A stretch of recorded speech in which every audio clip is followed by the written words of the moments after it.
Why don't we go ahead and get started? I'm Dr. Greg Niemeyer, the Director of the Office of CE and Psychology at the American Psychological Association and the Center for Learning and Career Development. So on behalf of the Center, on behalf of the Office of CE and Psychology, on behalf of APA, I'd like to welcome you to today's webcast. This is the fifth in the series of 5 webcasts that are dedicated to the topic of substance use disorders. And I want to be sure to mention to you that within about 4 weeks of today's date, they will also be available online, free of charge, on a complimentary basis. So just be aware that they will have a shelf life. They'll be out there. You can access them. You can direct your colleagues to them as well. We're delighted to have you here on board today. A couple housekeeping things before we get going. We are going to reserve plenty of time for Q&A, and if you are live in the room, you can feel free to ask questions. We're going to designate 30 minutes at the end of today exclusively and expressly for questions and answers with Dr. Pierce, so I'm looking forward to that piece. If you're joining us live online, though, you can also participate, not a problem. You'll see a little tab in the lower left-hand side of your screen. Mark questions. Just click on that and email us any questions you have at any time throughout the webcast, and we'll go ahead and get them to the presenter for her to be able to address. I just want to underscore for you that if you are asking questions and if you are participating, all of which we encourage, be aware that we are also recording the program for archive purposes. So you too will be recorded and your contributions will be registered in perpetuity. Okay? So I appreciate your contributions in advance. Let me just also express appreciation. Any of these kinds of things have a lot more going on underneath the waterline in order to launch them and be able to implement them than you can see visibly above the waterline. And I want to just make a note of appreciation, particularly to the Science Directorate at APA and Jeff Mumford, who were instrumental in sort of inaugurating this series. We could not do the series without the generous underwriting support of NIDA and NIAAA as well. Thanks to both organizations for their ongoing support of important work in the area of substance. That extends as well to Division 50 of the American Psychological Association, the Society of Addiction Psychology, also instrumental, and of course to all the presenters involved in the webcast series. No one has been more central to this series, however, than our curriculum director, and that's Dr. Bruce Lease, who has played a critical role in helping to sculpt all of the content, to recruit the presenters, and to develop the kind of implementation that has allowed us to have such a successful 5-part series. So without further ado, let me just ask you to join me in welcoming Dr. Bruce Lease. Thank you. Actually, I'll put this one here. I have my own mic. It is bittersweet to be here for the last of the series. Bitter because it's been really a joy, and I really don't want to stop. I mean, it's been wonderful. And sweet because we now have a package of really, really vital material for any member of APA to watch for free. And eventually, it's going to be continuing education material for credit. So I am glad to be here, though. I want to reiterate, there have been 5 of these, and the 5 have been, I think, terrific. And the first one, I just want to name them. The first one is an overview by Dr. Kenny Scher, and he kicked it off for us. The second one was Dr. Carlo Di Clementi, and he did the one on SBIRT, the presentation on SBIRT. Dr. Jennifer Reed did the third presentation on understanding people with addictions. Fourth, Dr. Dan Kivlahan on clinical guidelines for treating people with addictive behaviors. And now we have Dr. Jessica Pierce, who's going to be presenting what I think is the catchiest title of all, Treatment in the Real World. To reiterate on the structure, we go for 5 minutes now, just kind of introducing, and we do about 85 to 90 minutes talking, having Dr. Pierce's presentation, and then finally 30 minutes at the end where we have conversation, questions, and your input. Please, if you are watching this from afar, please send your questions in as early as possible so I have them nice and early on that tab that Dr. Niemeyer mentioned. And I want to also thank people before we get started. I really want to thank the committee that got this off the ground. Dr. Pierce has been with us from the very beginning, as have been Dr. Scher and Dr. DiClemente. We recruited Drs. Reed and Kivlahan onto the project. Everyone who's been involved has done it voluntarily. So there's been no pay, no stipend, no honorarium. It's just all out of the passion we feel for this topic area. I want to thank my division. I'm president-elect of Division 50. That's, as Dr. Niemeyer says, the Division on Addictions. I hope you will become a member. I think we do vital things, and this is probably among the best of examples. I cannot ever do my thanks without thanking the Continuing Education in Psychology office. Janice Pitt has been terrific in keeping us organized and moving forward, as has been Marcia Sikora, so thank you to her. And again, thank you to Dr. Greg Niemeyer and Jeff Mumford in the Science Directorate, who also was involved in getting us started. So now I'd like to introduce our speaker. Dr. Jessica Pierce is a licensed clinical psychologist and an associate professor in the Department of Psychiatry and Behavioral Sciences at Johns Hopkins University School of Medicine. She is Associate Director for Addiction Treatment Services. That's an outpatient methadone clinic, as I understand. And she provides direct patient care and supervises the psychological treatment of 400 patients with opioid and other substance use disorders.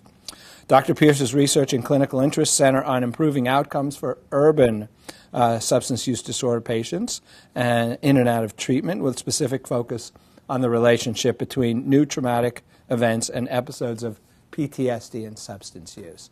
So it is a pleasure to introduce Dr. Pierce to you, who will talk to us about treatment in the real world. Thank you so much. Thanks. Okay. So thanks to everybody for coming out. I know 5 two-hour sessions can get to be a bit long, but I think it's a good survey. You're not going to walk out of here being able to treat patients with complete confidence, but it's a good survey of the area. So these are my objectives. We're going to talk about substance use disorder treatment modalities. We're going to give you some information so you can make realistic and informed treatment referral decisions. And then we're going to talk about addiction-related behaviors that can crop up in treatment of patients and how to handle those. So my 2 major take-home points. You are already treating patients who have substance use disorders. I guarantee it. Second point, you know more than you think you know about how to treat those patients. So I'll explain that as we go. Out there. So just a moment about definitions. When I talk about drug use or drugs, I'm referring globally to alcohol, illicit drugs, prescription medications misused. I'm not really differentiating between different drugs. I will not be referring to tobacco, although tobacco dependence has the highest morbidity and mortality of any substance. We don't typically send people to treatment centers, specialized treatment centers for tobacco. There are such things, but we don't do so much of that, and the structure's a little bit different. Also, I work on a hospital campus. I refer to the people who come to me for help as patients. I'm not making any kind of philosophical statement about what we call the people we work with, whether they're clients or consumers, or I will refer to them as patients. If you feel differently, don't take offense, please. Okay, starting with you are already treating patients who have substance use disorders. So in this, hoping I have a, nope. This is a graph from the National Survey of Drug Use and Health from 2014, and it represents the percent of population who have a mental illness who also in the past year had a substance use disorder for different age groups. So if you work with patients in the 26 to 49 sort of adult range, 1 in 5 of your patients have a substance use disorder. And that's higher than in the general population. So the comorbidity that you heard about from Dr. Scher and Dr. Reed, that presents in your population. If you work with late adolescents, young adults, it's even higher. It's 1 in 3. Even if you work with seniors, it's still 1 in 10. So it's still a significant portion of your population, whether or not you know that that they have substance use disorder. And this is also from the NISDA. And this is really to show you that the vast majority of the people who have a substance use disorder and who need treatment, who objectively are assessed as needing treatment for that disorder, do not receive specialty treatment. So 88% do not receive any specialty care for their substance use disorder, although they needed treatment. So that's, 7 out of 8. So you're seeing patients who have a substance use disorder, and they're generally not likely to have had treatment for it. Why haven't they gotten treatment? For the most part, because they don't believe they need it. So again, these were objectively assessed people who clearly need a treatment for their substance use disorder, but 96% of them did not believe that they need treatment. So you're seeing patients who have a disorder, who may not even realize they have a disorder, and who need treatment for it, and may not speak about that to you. So a moment about the history of substance use disorder treatment in the real world. The substance use disorder treatment developed in parallel to other psychiatric and psychological treatments. The initial treatments, and we'll come back around to this idea, the initial treatments were offered by NIDA at the Lexington Farm, which was a prison community. So it was seen as a criminal behavior, and so treatment was criminal behavior related. For that reason, and there has been a historic divide, and this is part of what sparked this conversation about needing some kind of survey course about treatment of addiction for psychologists, because even now we find that not very many psychologists receive instruction on how to treat patients with substance use disorder. So that in the real world, treatment is largely group-based and offered by paraprofessionals. In the state of Maryland, for example, you can have as little as a high school diploma and some continuing education courses, and you can be credentialed as a substance use disorder provider. And the standards for training can vary widely across the country. Evidence-based treatment is not uniformly offered. Dr. Kivlahan did a great job of describing the highest standard of care. Although it was developed for the VA DoD, it really was it is the standard of care. But frankly, as we all know, even in psychology, people aren't always getting the most evidence-based treatment. So in fact, in some places, it's unlikely that they're going to get evidence-based treatment. And because the standards for training and the expectations aren't necessarily at the highest standards, conceptualization of the disorder and treatment for it do not always meet the highest standards. All right, so we're going to start with talking about treatment modalities. This is really sort of didactic. I'm going to start with, so each of these is a category. I'm going to start with adjunctive care. I want to make this point, this care is not treatment. It should not be a standalone treatment. This is care that can support treatment. And then we'll talk about inpatient treatment, outpatient treatment, and medication-assisted treatment. First level of adjunctive care is detoxification, or detox. That is essentially a medically supervised withdrawal from a substance. Typically runs about 3 days in the hospital, and it tends to be reserved only for those substances that can be dangerous during withdrawal, and that really is limited to benzodiazepines and alcohol, which can, in withdrawal, produce seizures, and as is the case with any seizure disorder, the potential for a status epilepticus or death is possible. So, in fact, in my hospital, they don't even accept people who don't have benzodiazepine or alcohol dependence for detox. So again, it's not treatment, it's a way to get the drug out of the body safely. Another level of adjunctive care is 12-step programs, fellowships, Alcoholics Anonymous, Narcotics Anonymous, and the CBT-based Smart Recovery are examples. They typically have regular meeting times, which are presented in a book like this, where you can look up across days and times to find a meeting that you might want to go to. The format of those meetings varies. usually they'll have a speaker talk about their own recovery experience. They may have a discussion group. But there is no leader by definition, and there is no expectation of any particular training or experience for these support group participants. The purpose of this, of 12-step or other fellowships, is to offer social support for recovery. And for some people, this is a really, really important part. As Dr. Reed pointed out to you, social contact is an important part of both drug use and then changing it in order to get to recovery. So it's a very important part of somebody's recovery process, but it is not treatment in and of itself. The social support, for those of you who don't know, begins with just going to the meeting. Newcomers are asked to listen and not talk, as an example. And then you move up in sort of affiliation with the group. So you might establish a home group, which means that you decide that you want to go to that particular meeting and be a part of that group, and you become a central part of that group. You maybe contribute to that group. And then you ask someone to be a sponsor, and that is a particular person who can help walk you through the recovery process. Again, no particular expertise or training for that person other than that they are in recovery themselves. There is an expectation that they should be drug-free, guidelines about 2 years. But sponsors can and do relapse and don't always tell the person, their sponsees, what's going on. Third kind of adjunctive care is recovery housing. And that is, sometimes they're called halfway houses or recovery houses. So it's typically a group home for people who have substance use disorder. Most are privately managed. Some are affiliated with treatment.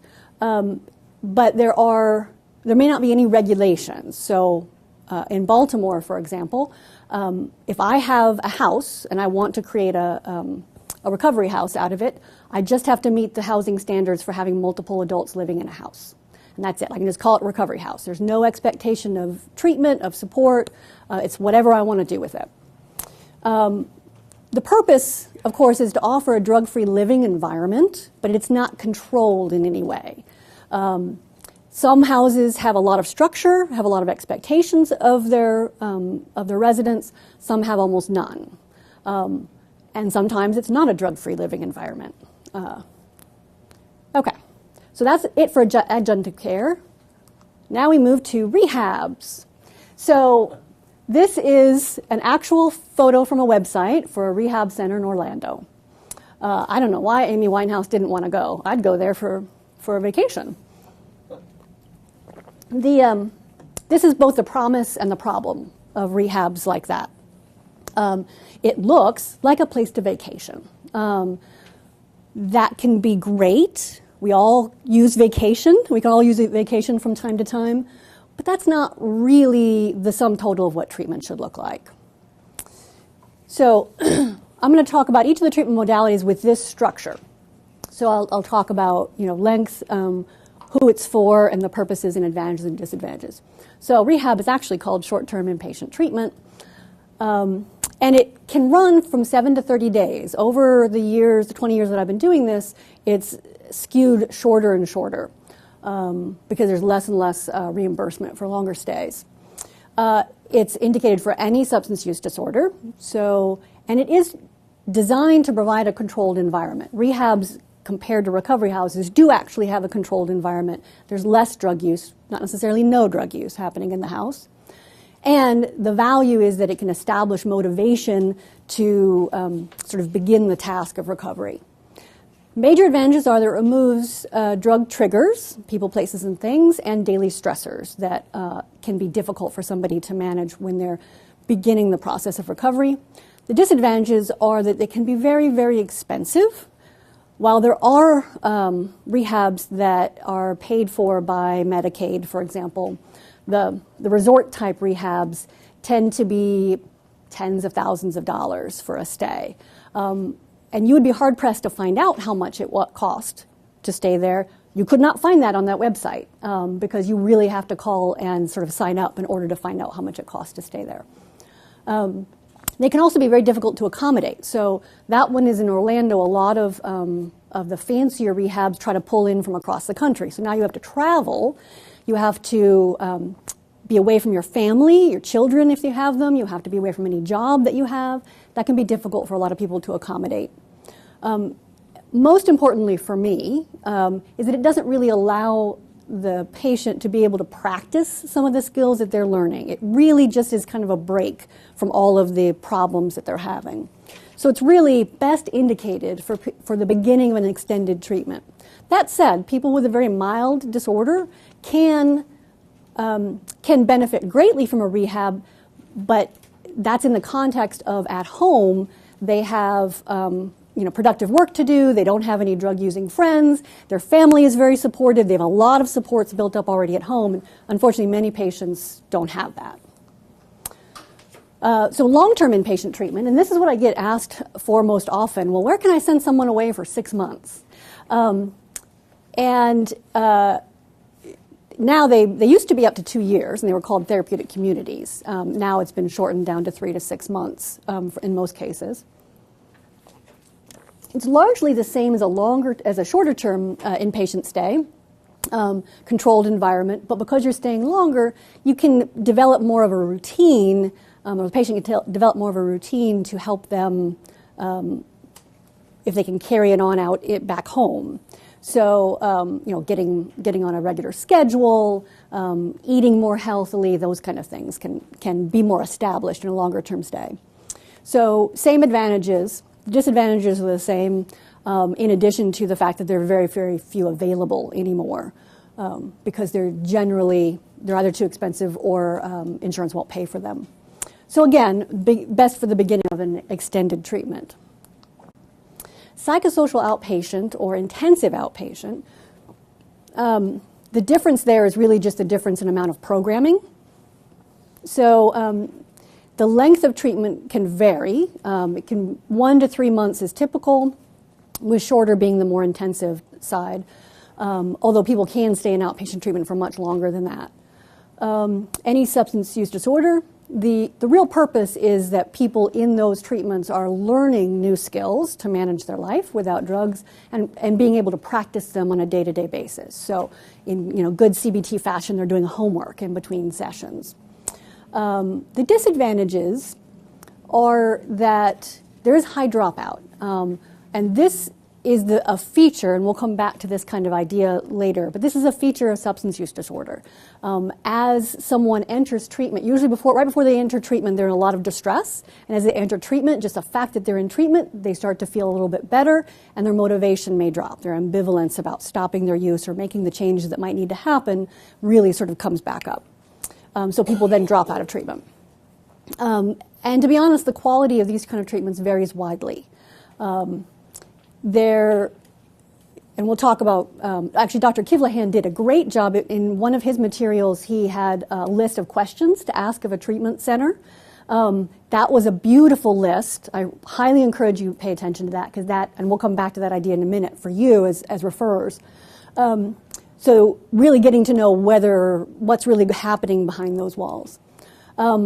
Medication is not usually offered in these settings. Sometimes they have very vehement objections to medication. And that's a problem because as we get to talk more about addiction medications, a lot of medications can be very helpful for patients. And sadly, drug screens are not universal in these settings. There's a tendency to rely on self-report and not actually objective data, which is a problem. So best for extended treatment, that's when you really get people more established in their recovery. So right before I switch to medication-assisted treatment, I just want to talk about the opioid epidemic. So what you have here, this is an article from the New England Journal of Medicine. What you have here is, this is the rate of heroin use going up over time steadily, not a huge increase. And this is the rate of prescription opioids that's dropping over time. And you see this that sort of mashes the two together. So prescription opioids and heroin together. And this is, in practice, what ends up happening. And that's where you're getting a lot of that, a lot of the opioid epidemic. People are switching to heroin. And the truth is that it happens a lot, happens to my patients, because they begin abusing prescription opioids. And then as that gets too expensive, in Baltimore, Percocets, for example, are the most common thing abused, and they're about $1 a milligram. So if you're trying to get Perc 30s, that's $30 a pill that you're trying to get, and if you need 8 or 10 of those a day, that gets really expensive. when you could get a pill. It's a lot of money. It is a lot of drug. Well, again, I work in medication-assisted treatment, so they're using a lot. But as a alternative, it's called a pill. It's not really a pill, but a pill of heroin is $10. And if you're using 8 or 10 Perk 30s a day, you can use 2 or 3 pills of heroin, and you get about the same effect, and it's much cheaper. So this is what's happening. People are shifting their drug use. Sadly, this is also how we're ending up with so many drug-related deaths. So this is the overdose, related to the opioid epidemic is the overdose epidemic. So drug-induced deaths are now second only to motor vehicle accidents in death. So for that, we have medication-assisted treatment. And this is sort of the generic term. What it really means is opioid treatment. It is designed to be long-term. We tell our patients at least a year. And the purpose that it is long-term is that once you have a severe opioid use disorder, you really need a longer-term treatment to begin to establish and use those skills. So it's designed for opioid use disorder with or without other substance use disorders. The highest rate of comorbidity is for other substance use disorders, for any substance use disorder. And the purpose is to reduce and ultimately eliminate opioid use. The benefits are that drug screens are common, in fact, regulated typically in most states, are expected. And if it's used correctly, it's highly effective in stopping opioid use. It is methadone and buprenorphine, although we'll come to that in a minute, as well, are very, very effective at stopping opioid use. They don't do anything for any other drug. So the other problems, the other substance use disorders, the employment problems, the social support, the medication itself cannot offer anything for those elements of a recovery. But many programs also have a significant, so we offer methadone and buprenorphine as well as some other medications, but we have a highly structured counseling program that adapts to the patient's presentation of objective evidence. So some programs have a lot more support, counseling support. It is long-term, and it may require very frequent visits up to every day. And that is inconvenient. It is not designed to be something you can step into and out of. You really have to make a commitment to that. So that is a problem. So it's really best for extended treatment, a real commitment to that. So let's just talk for a minute about buprenorphine and methadone. So up here in the corner is the buprenorphine strips, that's Suboxone strips. That's what they would look like. So buprenorphine is included in Suboxone and Zubsolv, Buprenex. They tend to be strips or tablets that are dissolved under the tongue or by the cheek. Methadone comes typically as a liquid. It can come as a pill that dissolves in water, but most often a liquid. Buprenorphine can be offered in an office or a clinic. So office-based buprenorphine has become more popular in the past 5 to 10 years. Methadone is always offered within a clinic setting. Visits for buprenorphine can be less common or less frequent. So as little as after induction, which may be every day for 2 or 3 days, it may be as little as weekly or even quarterly. Methadone has to be ingested under supervision on a daily basis initially, and then it can be reduced, and people can get take-home doses to take under their own power, up to, depending on where you are. Right now in Maryland, it's twice a month is the maximum. What's available for the person then really starts changing. So office-based buprenorphine has minimal counseling available typically. Clinic-based buprenorphine might have more counseling available, but in an office-based setting, the patient goes to a doctor's office, just like any other doctor that you have. They sit down, they meet with the doctor. They may have a 15-minute med check. They receive another prescription, and they leave. So they don't get a lot of support for the other aspects of their recovery. That's not necessarily a slam on office-based buprenorphine if somebody has those other aspects. Methadone typically has some requirements. So in Baltimore, like Maryland in general, and in Baltimore, there's an expectation of at least 1 session a month and 1 drug screen about every month. We actually have a lot more, and some clinics will have a lot more available to the patient and expected from the patient. So it varies quite a bit. So in terms of the actual subjective effect of the medication, there's a little bit less subjective effect upon initial ingestion for buprenorphine versus methadone. But once someone is on a stable dose of methadone, there should be no acute effect if they're taking it correctly. If they stop taking it abruptly, there's less withdrawal from stopping buprenorphine and a little bit more withdrawal from stopping methadone. Methadone is a full agonist, buprenorphine is a partial agonist, so that's partly why you're getting that different presentation.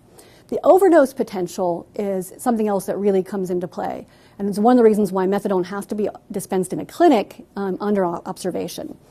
So there is somewhat less risk. It's hard to overdose on buprenorphine. It is it's hard also to overdose on methadone, but it's easier than buprenorphine. 2 points about that, however. Most overdoses are not from one drug at a time. So taking buprenorphine in addition to, for example, benzodiazepines or alcohol potentiates the respiratory depression, and so the chances are just as good for overdosing in that context for buprenorphine as it would be for methadone. And we're going to get to this a little bit later in what you can do, but it is strongly encouraged that anyone prescribed an opioid, particularly for substance use disorder treatment, be also prescribed Narcan or naloxone for overdose reversal. They should be trained in how to use it. Their loved ones should be trained in how to use it. Because the beauty of overdose reversal is that you can see someone who's essentially dying, is turning blue, and you can reverse that. You can bring them back to life. And we cannot treat a patient if they're dead. Right? So we need to be making sure we're not letting our patients die. So other pharmacotherapy. So these are not typically offered in like standalone clinics, but they are available to people. So for opioids, naltrexone can be used. Vivitrol is an injectable once-a-month depot formulation. So it can be very helpful for somebody because it's a full antagonist. Sorry, I should have said that. So if somebody is on Vivitrol, has an injection, and they're within their 30 days, that if they took an opiate, if they took heroin or Percocet, they wouldn't feel it. And so that reduces the reinforcing value, so they stop taking it. Revia is also available. It's a tablet form that you take daily. For alcohol, there's 3 medications that are approved and commonly used. First is disulfiram or Antabuse. That can be very powerful. Disulfiram interrupts the alcohol metabolism, so the earlier metabolites build up in the system, and that's what causes the physical reaction, and it creates palpitations, flushing, nausea. It's very unpleasant, and that's really the purpose of the medication, to make someone feel bad so that they don't take the alcohol again, and it reduces their drinking. It can be very effective. It does require careful monitoring in a couple ways. One is that people can very easily not take their Antabuse that day and drink. But the second is that it does have an effect on the liver, not as much of an effect as drinking alcohol does, so it's a risk-benefit ratio that you make. But also there's a lot of exposure to alcohol in our sort of daily life. You can, without necessarily sitting down with a drink. So you can have such a sensitivity to the disulfiram reaction that spraying cologne on, which has alcohol in it, can cause a bit of a reaction. Or foods that might have a wine sauce.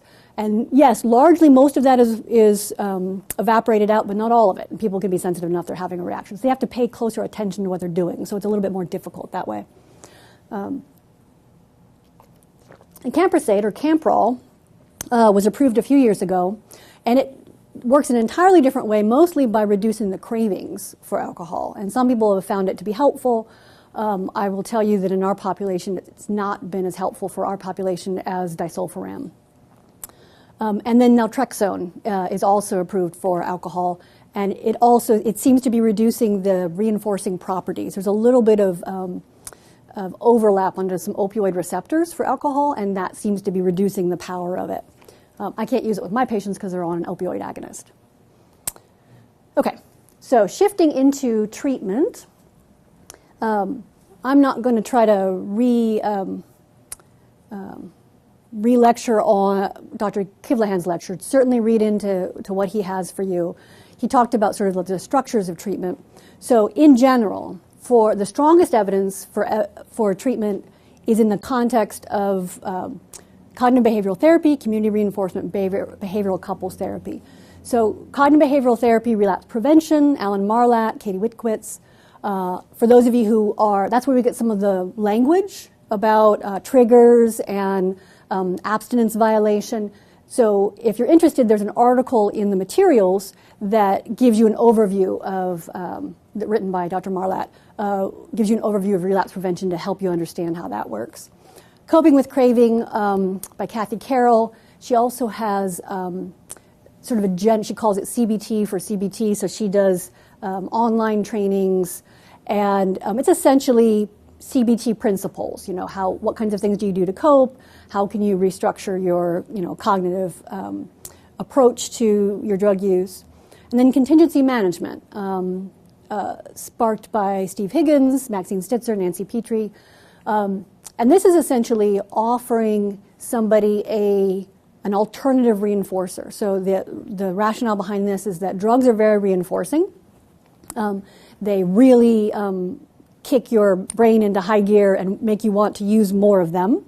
So if you offer somebody an alternative reinforcer, that may help them make the decision to do something else. So traditionally, it's designed to give people a monetary incentive to provide drug-negative urine tests. And but it can be used in lots of different ways. We'll see a clip here in a minute. It can be any number of things. Sort of in that same category, although arising separately, is community reinforcement or CRAFT. And that came out of more of a social psychology idea that more social support might help to serve as an alternative reinforcer to drugs. So in this context, if somebody's in CRAFT therapy, their family is involved and is helping them and saying, we'll go out and spend time with you if you're drug-free for a certain amount of time, and so they can get more benefit from their social environment. And then behavioral couples therapy by Tim O'Farrell focuses on the couple as a unit, with the idea that the unit together can work together on the patient's recovery. There's somewhat more moderate evidence for these, largely because there's been less research, not necessarily that they're not helpful. And that's 12-step facilitation therapy that was designed for the Project Match program or study. And it's really sitting down with a therapist or a counselor who helps walk somebody through the 12 steps, a little bit more facilitation there. And then Marsha Linehan has used dialectical behavior therapy for substance use with some benefit. And then more recently, acceptance and commitment therapy. There's been some really promising work with mindfulness approaches for patients who have substance use disorders. Perhaps more important are the treatment components that need to happen in an evidence-based treatment setting. And that includes skills training and practice. So a lot of very basic skills like how do I live my life? What do I do when my dealer calls? Right? Very basic skills need to be learned and then practiced by the patient. So anybody, and I've worked with patients who've been in and out of treatment for years, and when I'm talking about cognitive restructuring or coping strategies, they look at me like they've never heard that before, and they might not have. So that's an important part of evidence-based treatment. Both objective and subjective monitoring of drug use. So if you rely only on patients telling you that they have used, you will miss information. So there really should be objective data on that. There needs to be urine drug screens on a regular basis in order to really be able to know what's happening with the patient. Any program that doesn't do urine drug screens, or at least mouth swab drug screens, is not providing the best care. Strengthening support for recovery, and that means outside of the walls of treatment. So social support, employment support, making sure that they have things that will fill out their life. And then monitoring treatment adherence, both whether they're attending their treatment, whether they're receiving the counseling they should be getting, whether they're taking medication they are prescribed to take. That's an important part of any treatment. All right, so we're going to see an example.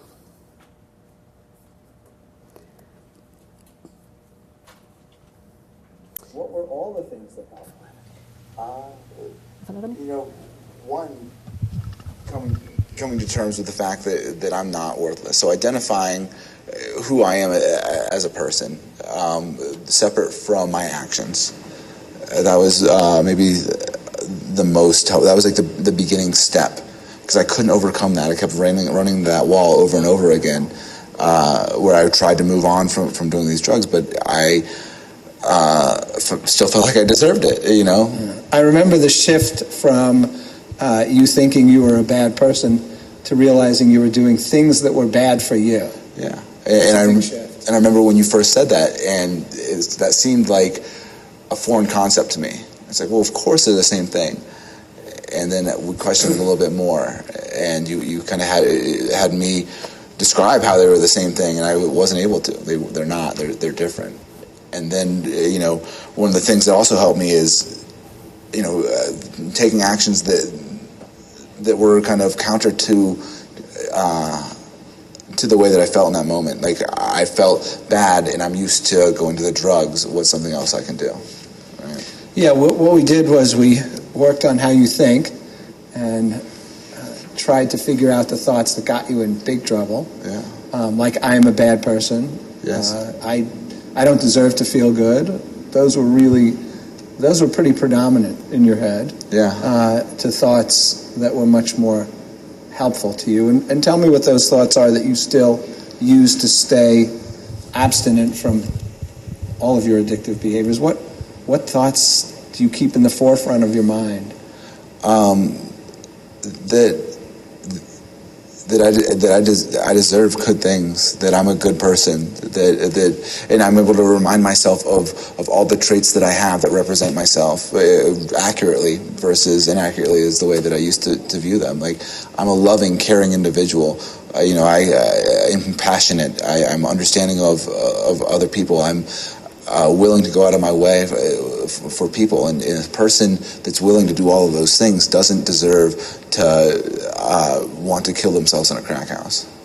It's interesting because you are pretty far out from when you became abstinent, pretty far compared to the next day. Sure. How long has it been since you've been sober? Just about 10 months. 10 months. Yeah. So in that 10-month period, you shifted your thinking depending on what the demand was. Yeah. So early on, the demand was don't use.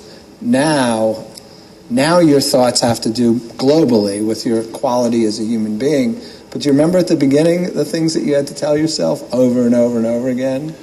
Remember the people, places, and things. Remember avoiding the triggers and changing your thoughts when you started to crave.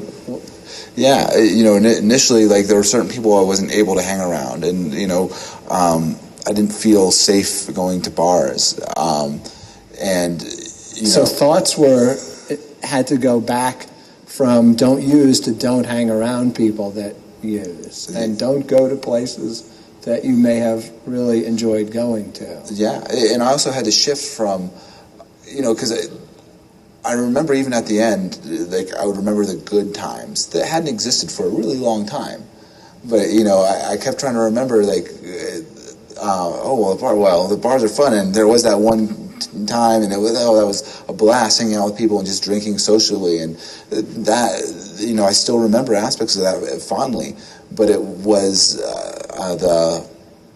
the parts that weren't awesome, when I was away from other people, when I felt that emptiness and that sadness that I had to remind myself of. I had to remind myself of where I go back to. Okay, so what did we hear in there, right? We heard cognitive restructuring, right? We heard alternative reinforcers. We heard benefits and disadvantages of using. Like, it's great, it's fun, but I also felt lonely and bad a lot of time. So those are all CBT elements that we recognize, right? So those are elements of evidence-based treatment. Oops. I need to full screen it. So treatment elements that are not recommended are almost more important. So it seems odd to say this to psychologists because we don't really think in this way, but quite a bit of substance use disorders treatment still involves confrontation of the patient, breaking them down, punishment. There are still programs in Baltimore, although Baltimore's really on the cutting edge for a lot of treatment, that require patients to wear dunce caps or walk out onto the street with a sign that says, I'm an addict, or worse, I'm a junkie. Like that still exists out there, so that's obviously not recommended. A focus on graduation, and this is a little bit more subtle, but the problem with focusing on graduating treatment is that we graduate things that we're not going to go back to. And if you go back, then you have messed up in some way. And so it's really important, because you certainly learned from Dr. Reed's talk about the relapsing nature of and the more severe, the more relapsing.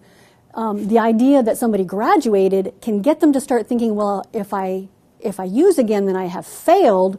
And what do you do after that? You don't go back to high school once you've graduated. So again, reliance on self-report alone, we'll go into why that is an important part. And I can't believe I have to say this, but discharging people from treatment for using drugs. So, and by that I mean it coming to substance use disorder treatment, and this happens very frequently. They're coming to substance use disorder treatment saying, I need help. They're not doing so well, and the treatment program at some point says, well, you're using drugs, so you have to go. It's like, well, that's what they came there for. We don't discharge someone for depression if they're depressed. So, also not recommended. Okay, shifting from more didactic, sort of what's out there in the world, I really wanted to talk about what you should be doing. So what do you do with patients who you see? So this is the long list, and we'll go over this in the second half. So being aware of your own assumptions, conceptualizing substance use disorder in a particular way, SBIRT, encouraging harm reduction, using CBT principles and skills, consider medication, monitor medication use, encourage recovery-oriented social support, and recognize and address problems within your sessions. So this is all, you see the theme here, right? There's a lot of elements here that we talked about earlier that you can then do in your provision of care. So Dr. Reed talked a lot about stigma, societal stigma and self-stigma of the patient. I want to talk about something that's a little more uncomfortable, and that's professional stigma. So remember that stigma comes from a societal view, and for substance use disorders, a societal view of substance use disordered people. We always have to remember that we are all members of society, and it is very easy for us to be unaware, to have an implicit bias against patients with substance use disorder. In fact, some research has shown that people who specifically work with substance use disordered patients have even more implicit bias. So it is important to recognize that. APA is really good at talking to all of us about understanding our implicit bias against minorities and different religions. It's also important to recognize any thoughts you might have about substance use disordered patients. So this is a picture list. Anybody recognize what's in common besides their celebrities? They all died of drug overdoses. So, I want to, they're sort of in chronological order, not completely, but so Amy Winehouse in the upper left. So we are part of society. We see celebrity or like celebrity rehab shows. We see that stuff in society. We cannot help but be affected by that. So when people follow around a celebrity who is stumbling drunk, or talk about how terrible somebody looks and how could they do that to themselves, it's not unexpected for all of us to kind of approach that. I will say, I've used this slide before, and I've noticed that as we move forward in time, we're getting less negative opinions about people like Corey Monteith or Philip Seymour Hoffman or even Prince. There's a lot more sort of empathy for their problems. But understand that when we see, societal information, that's going to happen. We're going to absorb some of that. So here's another example based on our lovely friend patient Joseph. Why all of those different drugs? I mean, some people become sort of specialists when they're using heavily, and they just pick they kind of pick their drug of choice, so they pick drugs in the same class. Yeah. You were all over the place. How did that work? Well, I certainly had a drug of choice, and Which was? From more. I wanted more. More that of whatever was your drug it was. Of choice. Yes. Huh. I hadn't heard that before. Yeah. That's big, a saying in 12-step programs, which, I had tried to be a part of. But tell me about how those drugs all interacted with each other. And would you get up and use one and want to go to sleep and use another one? There would be different periods, like I would go for an extended period of time, smoking crack, and then obviously to take the edge off, you take some Klonopin, and then you smoke more crack to kind of come back up, and then more what? Crack to come back up. Sure. Towards the end, I kind of had abandoned the crystal meth and kind of went more towards the crack, and it's just because I guess I don't know why.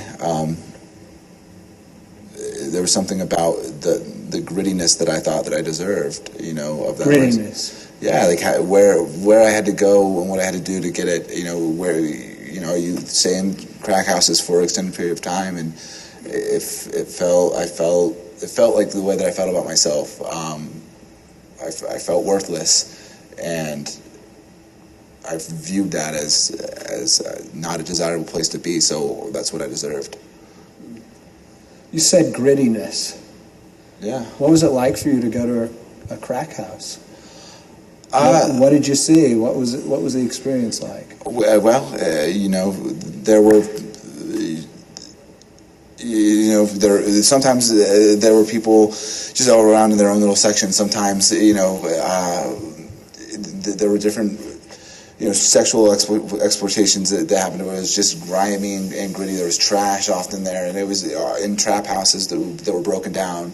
A trap house being a place where drug dealers they stay and they can abandon it really quickly. Sometimes they're selling drugs in the house. Sometimes it was just a place that someone broke into. There was an abandoned house, and it was dilapidated, and we were just able to make it what we needed it to be. What's it feel like for you to reflect on all these things? It's interesting. It's just. It feels like a different life. That's what I was expecting you to say. Yeah, it's not the same. It's not the same. I'm not the same person. Today I don't hurt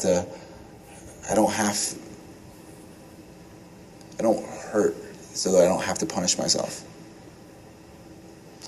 And now that pain is gone, and not that I never hurt. I'm a person. I obviously hurt, but I know how to cope with it. I know how to deal with it, and it's not through drugs, because it only makes it worse.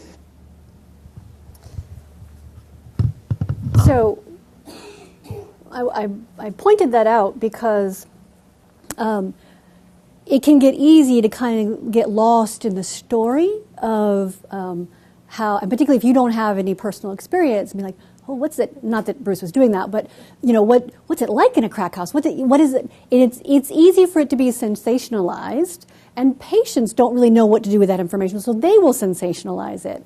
I was listening this morning. Trainspotting 2 is coming out, and I remember when it first came out, and people were like, "Oh, that's really how drug users live and all this stuff." And so you just have to be aware that we are consumers of media and societal influence, and recognizing yourself, wait, I'm a little too interested in what the crack house is like, and I need to be more interested in how this person's feeling and how they can rethink about their life. So there are many problems with stigma, professional stigma. The major problem that I want to point out is that it doesn't tell us what to do with a patient. So if we think of drug users as weak, lazy, immoral, even sinful, what do you do with that, right? They're just a weak person. Or if they're inherently flawed or broken. And I've had patients look me in the eye and say, absolutely, I'm broken. So they believe that. If they believe they should be ashamed, so part of what you heard in the cognitive restructuring was shifting shame over to guilt, right? Or they believe, this is trickier, they have an addictive personality. So if you find yourself thinking, oh, well, you're just going to become addicted to everything, you got to be careful, because what do you do in that situation? How do you change somebody's personality? That's a tough thing to change.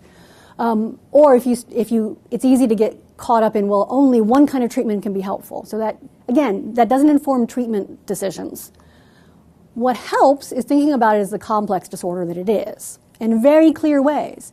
If you understand that drug users have a psychiatric disorder, it's in the DSM-5, it is a psychiatric disorder, then what do we do for psychiatric disorders? We do psychosocial and medical intervention. That's a pretty clear connection. Some people have a version of a disorder that's chronic and severe. Well, what do we do? They might need repeated treatments or longer treatment. They may need continued monitoring. Again, people can do bad things, but are not necessarily bad people. Well, then work on taking responsibilities for the things that you've done. Work on coming back from that, not for taking responsibility for having a disorder.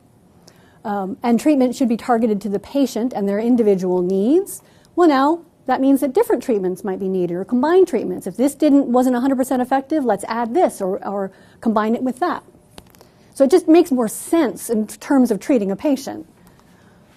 So that's really where I want you to move. Is I want you to conceptualize substance use disorder just as you would, as an example, a mood disorder. Really, it's highly parallel. And if you think of it that way, then it becomes clearer in your head what you're going to do next. So I'll give you some examples. So if you have somebody with a severe depression who is self-harming, right? They might hide evidence of their self-harm. Someone with an eating disorder may put rocks in their pockets when they go for their weigh-in, right? That we expect that to happen. We want to work with the patient on doing that, but we don't say, you're a bad person for not showing me that you've been harming, right? No, for substance use disorder, they're going to lie about their substance use. They're going to hide their symptoms of their substance use, the consequences that they got. That is a part of the disorder. That's not who they are. They're not a liar. That's part of the disorder. People with mood disorders can refuse to participate in treatment or take medication they're supposed to take, right? Same thing happens with substance use disorder. We say, well, we need to work with you on better adherence to your treatment. And a specific example of believing that somebody who has a bipolar disorder, that their manic symptoms are great. I feel wonderful. I shouldn't take my medication when I'm manic because I feel wonderful. That's not them refusing or resisting treatment. That's them having the symptoms of their disorder. And what do we do for that? We say, wow, we really need to help you with your disorder more because that's really problematic. So people with substance use disorder can believe that their drug use is harmless or even beneficial. It's a part of the disorder. That's not part of the person underneath the disorder. It can keep going. As the severity of the disorder increases, treatment intensity should increase, right? Someone with a single episode major depression might not need to be hospitalized, right? They might just need a course of treatment, of outpatient treatment. Someone who's acutely suicidal, they might need to be in the hospital. Same for substance use disorder. Relapse is possible and even more and more likely as the severity of the disorder increases. Most people do have a milder form of the disorder than the people I see. Relapse itself is not a failure of the patient. It's not a failure of the treatment. It just happens. If somebody relapsed with their depressive symptoms, we wouldn't say, well, you didn't do a good enough job. No, we say, we need to get you more treatment. And more severe and chronic disorders are going to need more long-term monitoring and treatment. It is quite likely with my very severe population that they are probably going to need some level of treatment for a very long time, possibly the rest of their life. Just like a patient with a serious bipolar disorder, right? Medication also, for both of conceptualizing this way, is a tool to be used. It should neither be the sole form of treatment, nor should it be discarded without consideration, right? So we don't say to a patient with a severe depression, you shouldn't take antidepressants. That's a terrible thing to do for your depression. No, we say, let's consider antidepressants. Let's talk about pros and cons. Okay. So that's enough about me lecturing about thinking about it that way. So SBIRT, I'm not going to review Dr. DiClementi's talk. I just want to make the point about how this shows up in your treatment. So you need to include a screening in your assessment, whatever assessment you do, for everybody. It does not matter if you think that they have a disorder or if they think they have a disorder. You can do it in as little as 3 questions. So it's really not that hard. And you can do a brief intervention, which can be as little as reviewing your assessment, placing their drug or alcohol use in context, and talking with them about what they think about that. If the problem is mild, you might come up with an intervention that says, well, do you want to try maybe cutting back for a week or 2 and seeing how you feel? And then we can talk about it again, right? And you may find that just talking about it is enough for the intervention. That's what brief interventions do. But if you're thinking about referral to treatment, these are the things to think about. Type, frequency, and amount of drug used, whether there's a need for a medical withdrawal from the substance, their motivation for working on their substance use disorder, supports they have for recovery, and any barriers to participation, and any other comorbid problems. So I have given a couple of sort of snapshot examples. I'm not going to do a big case example thing, but just kind of talk to you about what that would look like. So I will read this for those of us watching online. Sue, a 43-year-old African-American woman, seeks help with anxious and depressive symptoms she relates to her troubled relationship. She and her husband argue several times a week. Sometimes the arguments get physical. The arguments center on Sue's husband's complaints about finances and her behavior, including her drinking. Sue believes she's a social drinker because everyone drinks like she does. They both drink several days a week, but more on Friday and Saturday nights when they go out with friends. Those nights, Sue has 4 to 5 mixed drinks. Weeknights, she'll have as much as a bottle of wine. So, is she a social drinker? No, she's not a social drinker. So let's look at what's important out of here. So I've highlighted in yellow. So she has a troubled relationship, right? Sometimes that argument gets physical. So there's some potential intimate partner violence in that relationship. She believes she's a social drinker, right? So, and both she and her husband drink pretty actively, and she'll have 4 to 5 mixed drinks or a bottle of wine. So she's having 4 to 5 standard drinks, probably more if you looked at it, per day. So let's think about what this means for her. Type, frequency, and amount. So she's drinking 4 to 5 drinks a day, possibly every day. Mostly alcohol. I don't see other drugs in here, although you'd want to probe for that. So does she need medical withdrawal? She might. She might. So the way to probe for that is to ask, have you ever gone a day or two without drinking? How do you feel? If she begins to have withdrawal symptoms, she might need a medical withdrawal. What's her motivation? She thinks she has a social drinking. She's a social drinker. She may not have a lot of motivation to change it. Social support for recovery. So sounds like she might be in an IPV relationship, so there's not a lot of support there. He also drinks, right? So there may not be a lot of support for stopping her drinking or reducing her drinking. Barriers to participation. This appears to be the large part of her life. It's a large part of her social circle. She goes out with friends. It's a large part of her relationship with her husband. That's going to be a problem if she shifts that. And comorbid problems, she might have more anxious and depressive symptoms that she needs help with. Some of those may be drug-related, some of them may not be. Okay, so here's another one. When I showed this one to my colleague to ask, did this look like a good enough example, he said, this is all of our patients. So John, a 29-year-old Caucasian man, seeks help for depressive symptoms related to losing his job. He had a work-related back injury about 9 months ago and hasn't been able to work since then.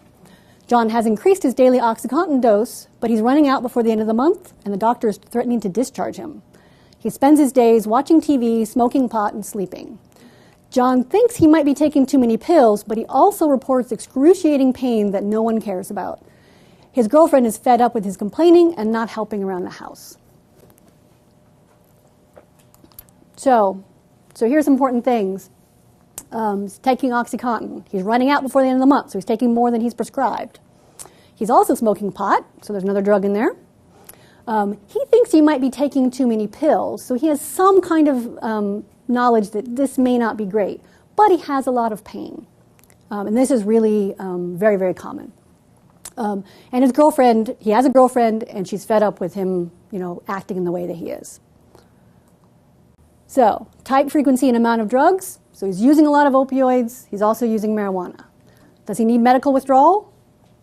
No, not based on this information. Okay, that means he doesn't need a detox is what I mean by that. Motivation. He has some motivation. He's a little ambivalent about how much he's using right now. Social support for recovery. Again, this is a little bit shortened, but it sounds like his girlfriend might be interested. She doesn't like what he's doing, so she might be interested in providing him some more support. Barriers to participation. He may have, along with comorbid problems, he may have some trouble. At this point, he has chronic pain.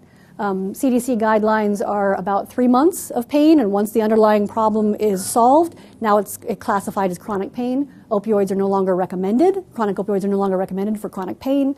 So he's going to need help with his chronic pain. You know what? Who can help with that? Psychologists can help with that. So we do a lot of treatment for chronic pain. So if you're going to refer somebody to treatment outside of your office, you should check the SAMHSA treatment locator. I'll show you an example here in a minute.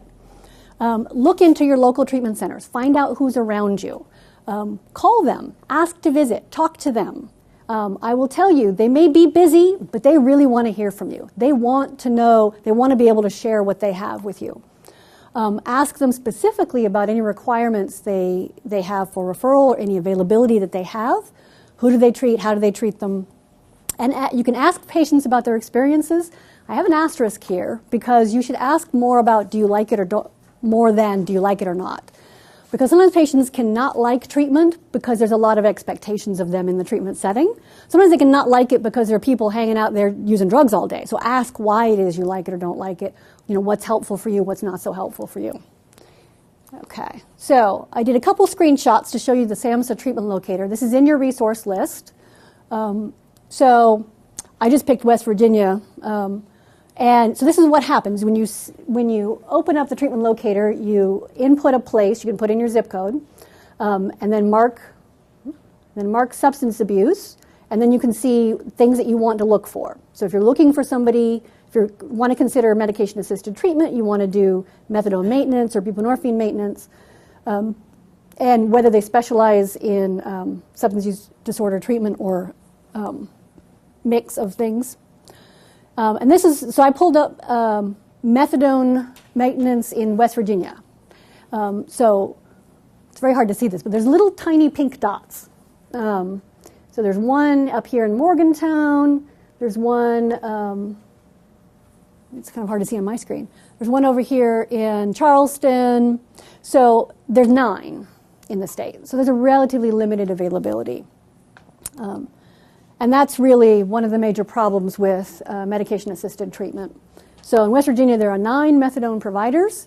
There are 250 buprenorphine providers. However, so what it takes to prescribe buprenorphine is a physician has to go to a 3-day training to obtain a buprenorphine waiver. The vast majority of people who receive the waiver do not then use it. So just because someone is listed as a buprenorphine provider does not mean that they are taking patients or that they're even treating anybody with opioid use disorder. So the idea behind office-based buprenorphine was that it would expand the amount of treatment available to people, particularly in places where there's very few medical centers. But it doesn't necessarily always happen. So these are actually the three states that have the fewest number of methadone-based providers. So availability is an important problem. Okay, shifting to what you can do within your treatment. So you should absolutely be doing harm reduction with somebody who's using substances. So talk with them about reducing their use if they're not willing to stop. Trials of reducing their use can be a great way to do that. Talk to them about safety measures. So if someone's using opioids, they absolutely need a Narcan prescription, as I mentioned before. They should tell other people if they're going out to use so that someone knows where they are. Encourage them not to drive after using, those kind of things. So there's lots of things that you can do to minimize the long-term harm from drug use, even if they're not willing to shift their behavior. Use all the CBT principles and skills that you know how to use. You can talk with them about, motivation. If you haven't had training in motivational interviewing or motivational enhancement, you can there's a bunch of CEU courses on it. It's not a treatment per se, it's a way of talking to patients. And it's a way to just kind of keep the door open to talk about, continuing to talk about their substance use. Talk about triggers, talk about their coping strategies. Those are all things that you can do in the context of, even if you're not treating them specifically for their substance use disorder. For medications, remember and remind patients that there are many addiction-related medications that can be helpful to them. It is not uncommon for patients to never have heard of medications that can help them with any substance. So you have that information, you can share that with them. Say, I don't know if you thought about this. Please do consider their substance use disorder when you're thinking about other medications. The most common one that comes to mind is benzodiazepines. So if someone has a substance use disorder, benzodiazepines are contraindicated. Yes, they can be helpful for a number of anxiety disorders, but they're contraindicated for someone with a substance use disorder. And someone who's actively using, remember, combination of drugs potentiates the risk for overdose. So it's really important that someone's not taking benzodiazepines if at all possible. And I put the state prescription drug monitoring program up here. 49 states have it. There's varying ability to use it by psychologists or other medical health providers. But if you have access to it, absolutely do use it. If you can go in and look to see what somebody's been prescribed, we as a standard course in our treatment look up everybody at least once a year, more often if it's indicated, to see if they're receiving prescriptions that they have not told us about. And every time we do it, we get 1 or 2 people who are receiving a bunch of opioids or benzodiazepines from somebody. So it's only scheduled drugs that show up in there, at least in Maryland. And so then we can talk with the patient about, oh, you have a bunch of Percocets that you didn't tell us about. Let's talk about that. So if you can use that, it really can be very helpful. Again, it's objective data, right? That's where it's coming from. You can also work on establishing social support for their recovery. Establish contact with family. I consulted for somebody, a loved one of a patient, not one of our patients, of a different patient, who said, I don't know what to do. I think he's using again. I'm not sure what to do. And I said, well, tell him that you want him to sign a release to talk to the provider. And you can set that limit. You can absolutely do that. And I said, we do it all the time. We say, hey, we need to talk to your family because we're worried about what's going on at home, and we can make it a condition of treatment. So you absolutely can establish contact with family. Please do establish contact with other treatment providers. Please coordinate care with a substance use disorder treatment. I love it. It almost never happens, but I love it when somebody from outside calls us and says, I want to make sure I know what's happening in your treatment with this patient. Great, let's talk about it, because it's really important. The more severe the disorder, the more you need to coordinate care. Remember, just like any other mood disorder. And of course, you can work on social skills. You can encourage social practice. How do you find people who are drug-free? How do you talk to people who are drug-free? And Joseph has a great example of the supports that he got in recovery. You know, at the beginning, we came up with kind of a hierarchy of rewards. The contingency management, again, back to that. We came up with kind of rewards that you would give yourself. Sure. If you, as you became clean and sober and abstinent and all the terms you've used. It sounds to me like a lot of the rewards you give yourself to manage your abstinence now are all psychological. I mean, they are just reminders of how much you've done and how well you've done. And yeah, for the most part, there are a couple. Like I'll reward myself with going to work out. Give myself that release because it's time consuming, and I often I'm busy in my life, and so I don't often like letting myself go work out or play basketball or something along those lines. So if I come across a situation that was difficult for me, I'll reward myself with that behavior of allowing myself to go to the gym. But you're right, for the most part, it's psychological reminders. But I remember early on, it wasn't the case. I had to use things like candy treats for myself. Yeah. And that was... you didn't like what that did to your weight? No, not at all. That's why the gym came in. Yeah, the gym became a reward. Yeah. I mean, working hard on yourself became a reward Yeah. in itself. How about your family? That was...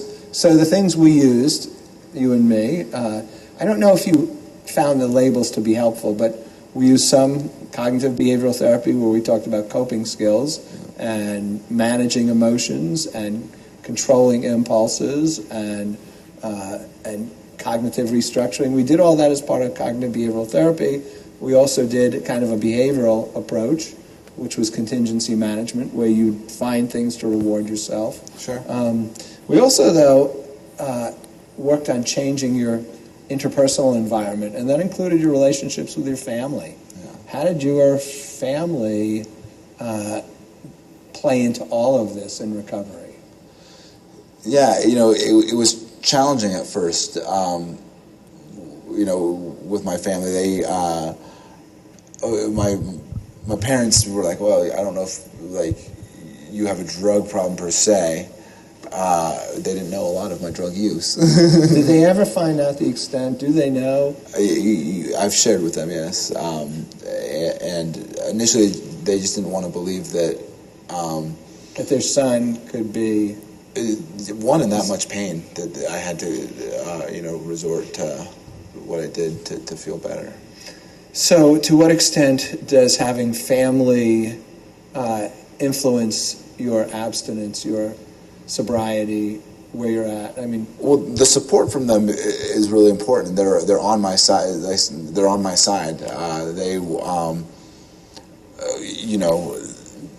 I'm able to tell them where I'm at, and they're able to meet me there. So today, I'm able to be around alcohol at a restaurant, and it's not a problem. I don't have any issues with that whatsoever. But initially, they wouldn't drink around me, but they would ask my permission rather than just be like, oh, no, we're going to act like alcohol doesn't exist only when he's around. They asked what I wanted and what was best for me.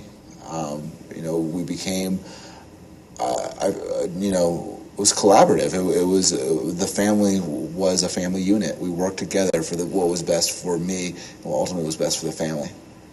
So the family therapy helped when I met your family and we talked, and they expressed support, and you told them what was going on with you, and that was helpful? Yeah, it was. It kind of began the process of kind of rebuilding my role in the family. That's what I was wondering. Yeah. Which is what now? I'm a support in the family now. I'm someone that doesn't have to be bailed out of jail. That can keep a job. That can be there emotionally for my family. So the role prior to that, when you were using, was what? I was the problem child, the black sheep of sorts, while also it was a combination of black sheep and baby of the family, if that makes sense.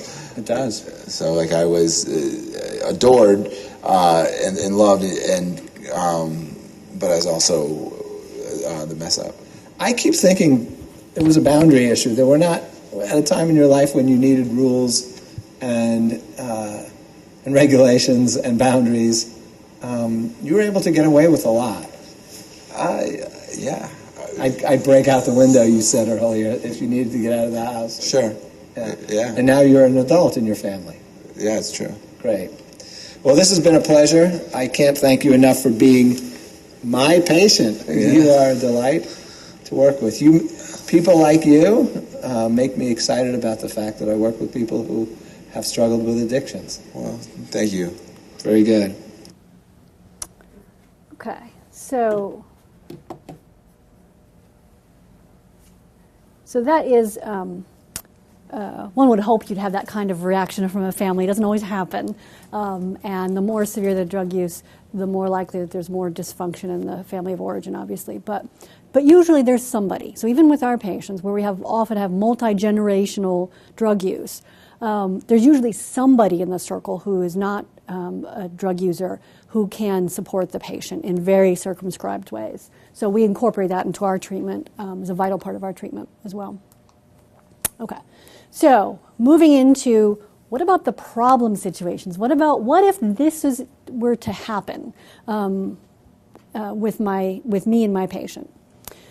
So I'll talk about active drug use interfering with recovery goals, including denying their drug using, acute drug use, meaning in the moment they are drug affected, and ongoing drug use that's happening while you're working with the patient. Non-adherence to treatment goals, both your treatment and any substance use disorder treatment. What do you do in that situation? And what about your concern for relapse?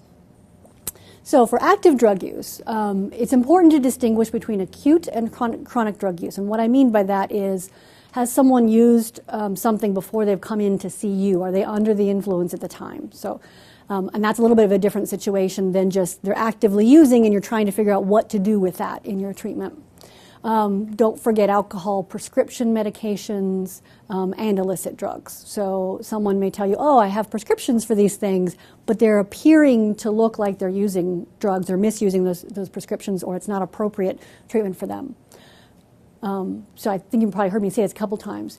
Use non-stigmatizing languages. So refer to somebody as if they're acutely drug affected. So, and the reason for that is, high is a pretty loaded term. Even intoxicated can be a loaded term. But it's also not accurate because that's all a subjective state. You have no idea how they're feeling inside. And one of the things that happens pretty often, if somebody's actively using, they may still be affected by the drug physiologically and mentally, but they're no longer high. So they're having some kind of hangover effect, or they're having sort of a little bit of a sedative effect, but they're no longer feeling particularly euphoric. And so if you say you look high, I was like, no, I'm not high. It's like, okay, what you mean is you look like you're still affected by the drug. And if I have that conversation with patients, then they can say, oh, I see what you're talking about. Be very objective. Describe the objective behaviors that you're seeing. Your eyes are closing while I'm talking to you. You're drifting off. Your speech is kind of slurring. That's what I'm seeing that's making me concerned that you're drug affected at this time. And this is why I'm concerned about it. When it comes to chronic drug use, it's like, I'm worried that your drug use is interfering with you attending the treatment that you need to go. Did you go to the doctor? It's been 5 weeks now that you were supposed to go to the doctor and get this checked up, right? So just talk about objective behaviors that are problems, both in the session and outside the session. Ask them, what do you think the problem is? Making the point about giving information. So this is a motivational interviewing approach. Giving a little bit of information and saying, well, what do you think about that? So one of the things that happens for our patients is that they will tell me, I just really have a terrible, terrible memory. I'm worried that I'm getting Alzheimer's and they're 45. And I say, well, I don't know if you know this, but benzodiazepines interfere with memories. And so I'm wondering if it's the benzos that you're using that are causing that memory problem. Would you be willing to cut back for a couple days and see if you start feeling any better? And then have you taken anything that could be affecting you like this, right? If taking those medications make you so tired, what do you think you could do differently? Right? So again, using the language that the patient provides you. Well, I'm just really tired today. That's a really common response if you say, you look drug affected to me. I'm just really tired today. Okay. Have you taken anything that might be amplifying how tired you are? So say, oh, what can we do differently? Can you maybe not take that before you come in to see me, particularly if you've had a long night or something like that? If someone is severely drug affected, there is no point in talking to them. They are neither going to be able to cognitively engage with you, nor are they likely going to remember what you're talking about. So this is one of the problems that families often have. They often talk to patients while they're under the influence, and then they yell at them and get mad and try to say, why are you using, or whatever. You're not going to get anywhere with that.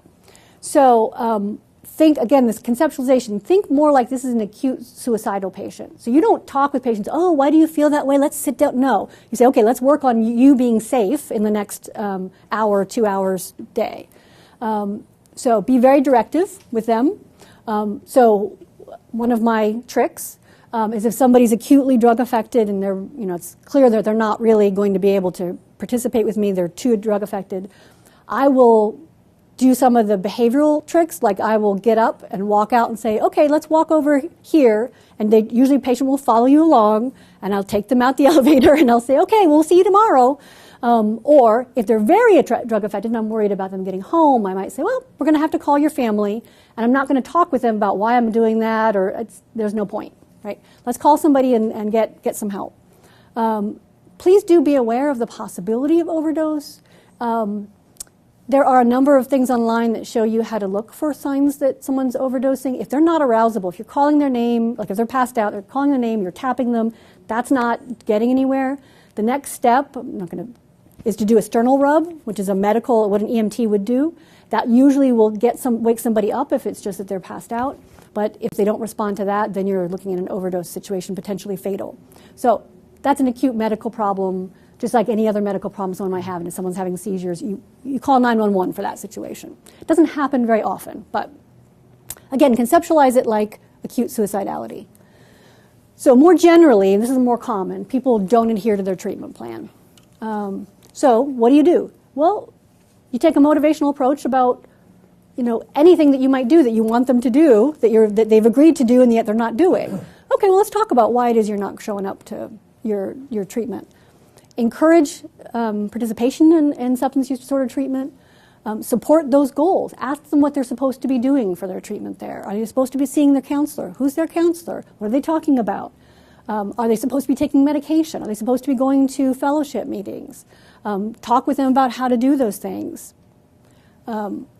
Please do offer to coordinate care if you're treating somebody who's in outside substance use disorder treatment. Again, we love that. Remember, just a caution, remember you need a special release of information for drug and alcohol treatment. It's another level of HIPAA confidentiality. So if you don't have that, then make sure that they send you one because they'll have one. And so you can do a release to talk with their provider. If you're concerned about a patient's lapsing or relapsing, remember yourself and remind the patient that lapses and relapses are common and are not an indication of failure in any way. Dr. Reed really went into a lot of detail about that. Ask, have you been having any cravings to use? Have you been hanging out, have you been exposing yourself to any triggers and you haven't really thought it was a big deal, right? One of the things that I tell my patients is you can hang out. So for example, they say, well, I can be around drugs and it's not a problem. And I say, well, and you can be around drugs 9 out of 10 times and you may not use. You might fool yourself, your disorder might fool you into thinking that's not a problem. It's the 10th time it's going to bite you in the butt. Like it's a continued exposure to triggers that can be a real problem. So talking with somebody about what they're doing, talking with them about their abstinence violation, I used and I don't really know what to do about that. So being open to having that conversation. Provide support for the treatment. Encourage them to engage with their substance use disorder treatment. Tell their provider that they've used or that they're hanging out with drug-using people or whatever it is, or re-engage, help reconnect them with treatment if they're out of treatment. So lapses are expected and are not in and of themselves a problem. Ideally, lapses and relapses get shorter and less common.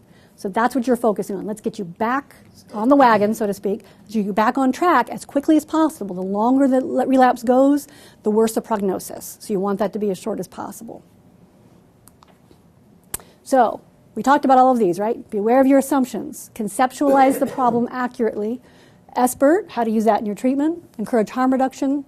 Use cognitive behavioral therapy principles and skills.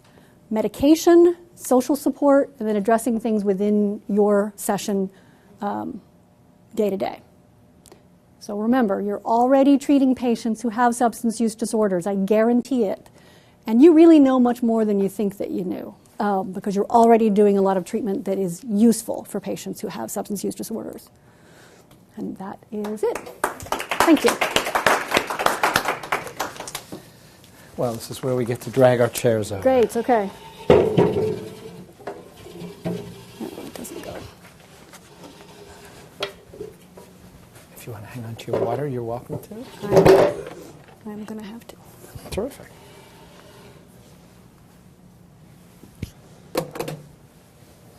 All right. Thank you so much. We got really good questions, and I'm happy to go through all of them, I hope. We'll see. We haven't had enough time in the past. We'll do our best. One of the people who was listening online and watching online heard you say something about 1 year and with opiate use recovery. Mm-hmm. Can you elaborate on that, please? So that's in the context of medication-assisted treatment, and there's a rationale and then there's evidence base for that. So the rationale is that the more severe the disorder, and usually someone who has an opioid use disorder has a more severe form, the longer they're going to need treatment to help with that, because they typically have lost a number of the other non-medication supports for treatment. There's also quite a bit of evidence that says that if somebody leaves medication-assisted treatment within the first year, their prognosis is very poor. So that's the other reason. Very good. Any comments regarding the efficacy of substance use disorder treatment in incarcerated inmate populations? Well, not being a forensic psychologist, I don't have a lot of experience with that population while incarcerated. But I think it varies much like outside. There can be very good fellowship meetings. There can be good treatment. The major benefit of treatment while incarcerated is that you have a, so to speak, captive population. So they tend to go to more of the treatment. But I think there can be, unfortunately, fairly poor treatment as well in those settings. So it's difficult to say across the board. Thank you. I want to make sure I get questions from any of you, so please feel free to raise your hand, and I will be happy to repeat the question. Anyone? All right. A question about non-abstinence goals. So imagine a psychologist in practice who is treating someone who presents themselves with another disorder, anxiety, depression, and you detect that they use, and they say, my goal is to use this much per day, per week, whatever. So any thoughts about non-abstinence goals in general? Right. So I think they can be helpful. I think it can be a great opportunity to both, this is where sort of motivational interviewing would come in. So there'd be an opportunity to kind of talk about what a standard drink is, or what the average, the norm is for use of that particular substance. And, giving them that sort of information, that feedback can be helpful, because they can say, oh, I didn't really realize not everybody smoked pot all day long, or whatever it is. But it also can be a great opportunity to say, well, let's just see how you feel, with the caveat that if it's benzodiazepines or alcohol and they need a medical withdrawal, you be careful about abruptly stopping those. But let's cut back. What would you like to cut back to? What would you like to try?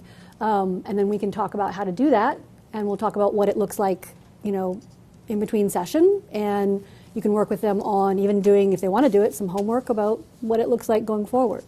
I think if you see that their goal is much higher than it should be, that is, that it's causing many more problems, then I think you want to take a motivational approach to that and say, okay, so what are the benefits of, I'll just pick drinking as an example. What are the benefits of drinking for you? Oh, this, and this. Okay. Any downsides? Usually if you keep talking about the benefits, somebody will come up with a downside. Say, oh, I'll put that over here on this list side of the table. Okay. And how often does that happen? So Bruce did a great job at the beginning of the Joseph, and I think you probably saw a clip of that, about how to kind of explore when somebody is not quite sure that they want to stop using, what the consequences are for them. And that's really what you're talking about, is what are the benefits and consequences, and how does that balance work out? So following up on that, with or without abstinence versus non-abstinence goals, regardless, when you see somebody, or when a psychologist sees somebody who claims to be adhering to their own protocol, their own self-care, and then you see a family member who says, he's not doing that. Yeah. What do you do? It's a tough situation. It's funny. It's a little bit of a digression. I work in a substance use disorder treatment program. Everyone's coming to us for that problem, and yet patients on a very frequent basis will tell me that they're not using when there's all the objective evidence is that they are. And it always surprises people who come through residents, and people who come through and say, well, how could they tell you they're not using if they're obviously, we have urine drug screens? I say, well, so what it probably means is they would like not to be using like that. They would like to be somebody who doesn't have a substance use disorder, or they're expecting you to yell at them. And so they don't want to, provoke your recriminations. So then having a more open dialogue and say, oh, so it looks like you're positive again. It looks like your family says that they're not seeing you most days of the week. So that really suggests that you're using more than you think you are. And sometimes we'll have a conversation about that. So it's interesting. Your response to that reflects what seems like very practical and tactful confrontation. I think the distinction between confronting, as you just did, and being confrontational is probably an important one for us to keep in mind. Yeah, no, that's a very good point. When I mean confrontation that I said was not recommended, I mean Being confrontational. Being confrontational, like yelling at a patient or saying that, of course you're using, why are you lying to me? That's not very helpful because that just pushes back. And that brings to mind another phenomenon. Joseph, by the way, who is role-playing, I didn't mention not that a real earlier, patient. and we have to thank Joseph also. We actually met in a room like this at an APA convention and set it up for that discussion. He mentioned the word grittiness. I think we have more questions. Feel free to drop them off. Thank you. He used the word grittiness, and I thought that was such a perfect word. So many of our patients, clients with substance use disorders come from a grittier world than we're used to. To what extent does using their language, there's a real tug of war, it seems, between, when we talked about confrontation, saying, you are a drug addict, and not saying it when some people with addictive behaviors prefer to be called a drug addict. And it's reinforced in 12-step programs where you say, I am. Yeah. So it's tough questions. It is tough. It's also, and I didn't talk about other kinds of language. So I feel very strongly that we should not use stigmatizing or labeling language even if the patient uses it themselves.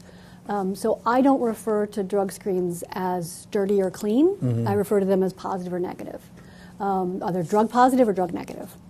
And there is our language matters. And if you're talking about somebody is dirty, there's a connotation there that even though we all know what we mean by that, there's a connotation that cannot help but be transmitted. And so referring to somebody as an addict, which is also a label, I understand many people feel comfortable with that term. That's fine. I don't necessarily correct patients if they say it, but I will refer to them as a person with a substance use disorder because we don't talk about depressed patients as depressives, right? We don't refer to them. We say, oh, you have a depression, so let's help you manage that depression. So I personally feel that, and professionally, I guess, feel that we really should not use that kind of language, even if the patient uses it, because it does mean something other than what we're trying to say.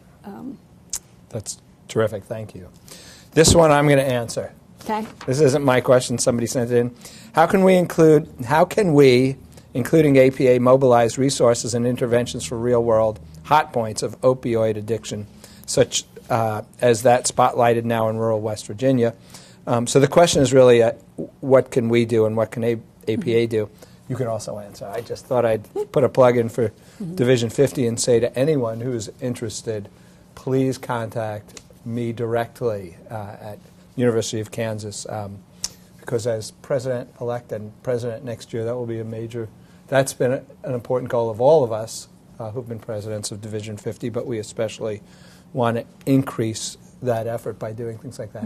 But I bet you have thoughts about, I'd like to hear yours also, about getting psychologists out there Right. to draw awareness to perhaps the efficacy of treatment, too. Yeah, I think, so in your resource list, I've given you the websites for NIDA and SAMHSA. So there is active information out there. People are desperate to learn about what to do for addiction, particularly opioid addiction right now. And when all this started, I presented to the Congressional Committee on the Opioid Epidemic.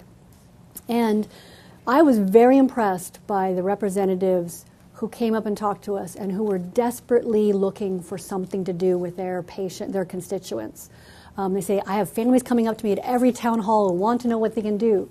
So I think the more that you can share that treatment works and that there is treatment, find out about treatments around you, particularly if you're in rural areas and you know there's not a lot available. Try to encourage people to take advantage of treatment.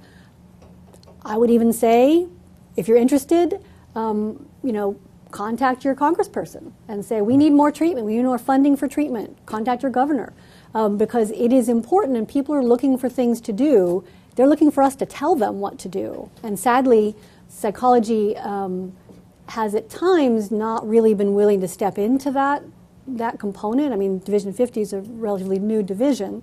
I think there needs to be more sort of active participation on the part. I think just speaking up about it can be quite a bit helpful.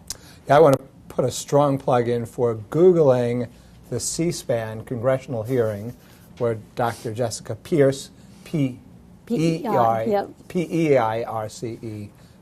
testified. It was riveting. It was really... Do you know anything else that should be in the search term? Congressional hearing, opioid epidemic. Right. It's very good, and a number It was of on people- C-SPAN 3. It's not riveting. But Oh, it was still. I thought it was terrific, and thank you for doing it. This is a great question. Somebody asks, are there times when you would refuse to see a client in individual therapy because they're not willing to participate in a higher level of care than you need them to be? Or do you continue treatment with focus on increasing motivation? It seems that there could be a liability issue in this area as a private practitioner. We'd make this complicated. I would, in that situation, I would probably set limits around what I would do with the patient. So I would have an explicit discussion about, if you come in drug affected, I will not see you for that session. You can require any level of participation that you like. You can say, I need to have a release to speak to your family because I'm very concerned about this. I need to. So you can set limits. I think sometimes we're reluctant to do that, but you can set limits on someone's behavior, particularly when we're talking about a safety issue, also as a liability issue. And you can say, if you're not, you can also remember that you don't always, for example, people don't always need to go to rehab. You can say, well, what about going to an outpatient treatment center? Could I get you to agree to do that? And let me talk to the provider to let them know exactly what we're working on and what I think you need help with. So I think there's a number of things you can do. If somebody refuses to participate, so I would see drug use as a therapy interfering behavior in that context. And so that's what you would treat it as. If it gets so interfering that you can no longer treat the patient, then you could discharge them. But you really treat it then as something that's interfering with your treatment. I've been surprised by how many psychologists don't recognize the symptoms of intoxication or Right. being on medication. Right. Certainly any radical change from Yeah. what you normally see would be something to be concerned about. One of the things that I tell my staff, who often just have a bachelor's degree, is if your gut is telling you something's off, it probably is. If someone's behaving just oddly for them, they listen to your gut. Your gut is telling you something important. This is a good one. Where can I find out more about your recommendation to not discharge people or to not focus on graduation? I think that was a good point. Yeah, I think some of that is actually in Dr. Kivlahan's the clinical practice guidelines about the format of treatment. Where can you find more information? Tom McClellan talks about chronic addiction as chronic disease. That's a good point. You wouldn't really discharge a diabetic and say... Right, if they're having more diabetic crises, you don't say, well, I can't treat you anymore. Exactly. Right. Tom McClellan, there's an article that I put in the resource list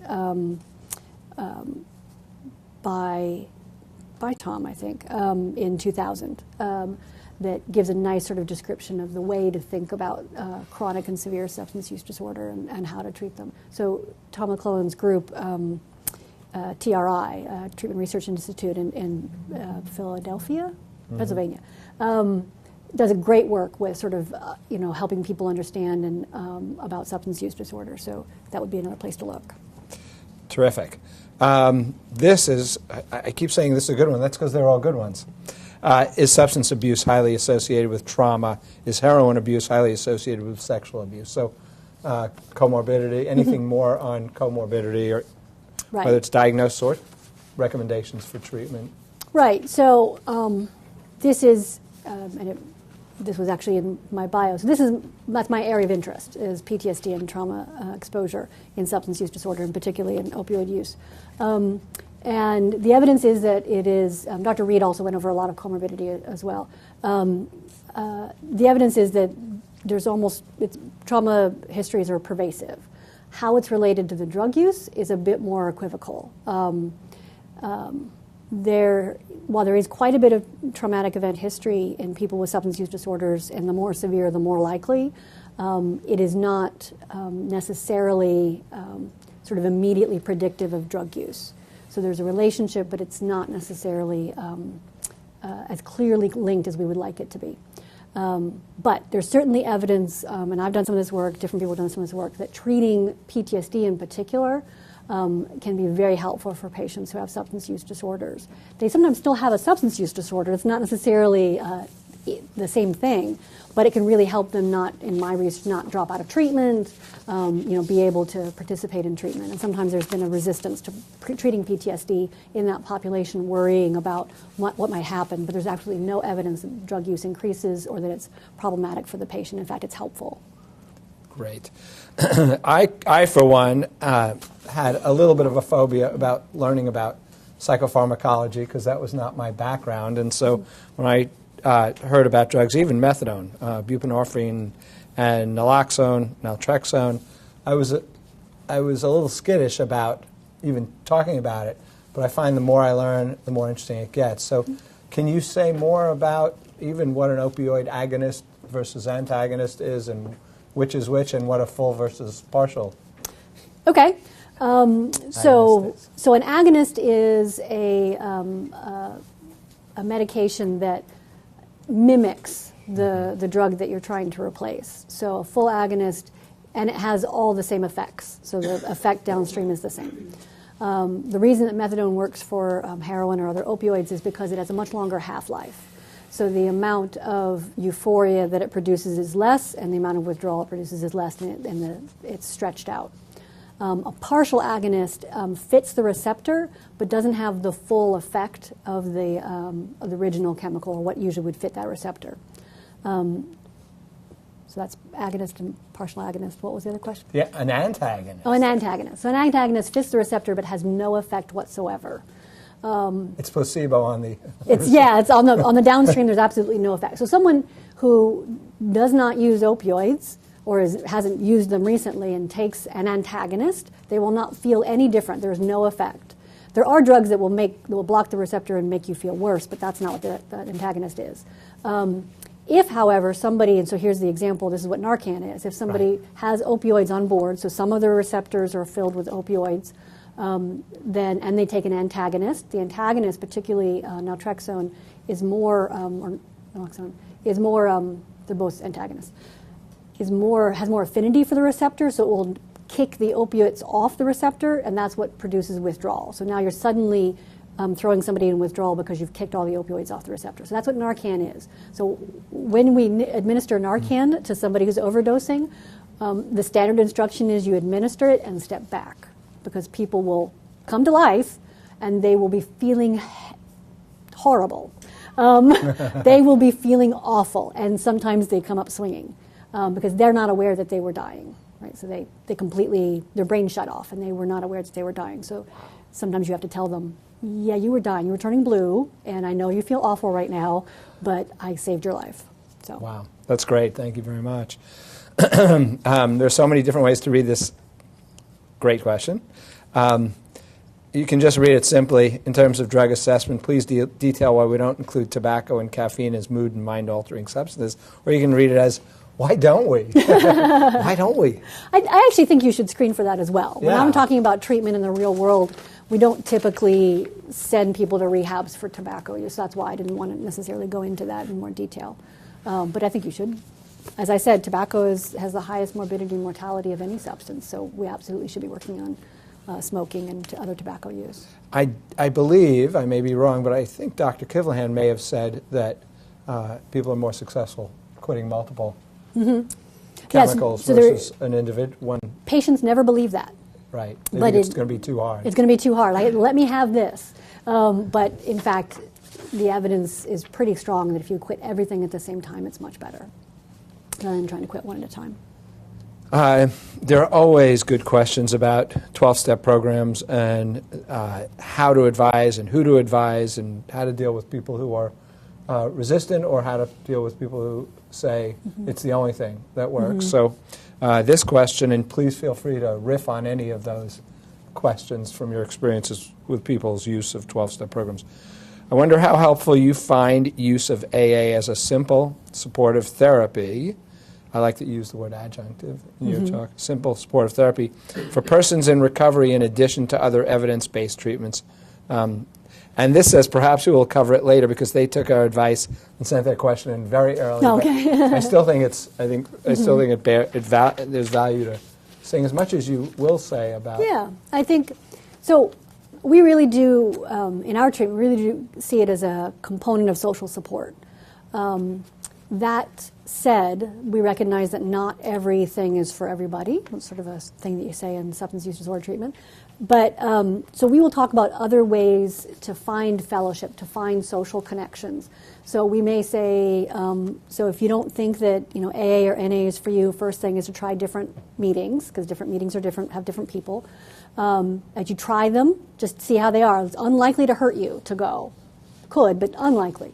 What about other kinds of fellowship? Where else can you go? Do you have a faith community that you can go back to and be a part of? Are you willing to try that out? What about, high school groups that you had before, looking for ways to reconnect socially? So that's how we use it, as a way to find a new group of people to spend time with. So many patients who are actively using are spending a lot of time alone or with people who use drugs. Whether or not they see those people as their friends, like they're just spending time with them.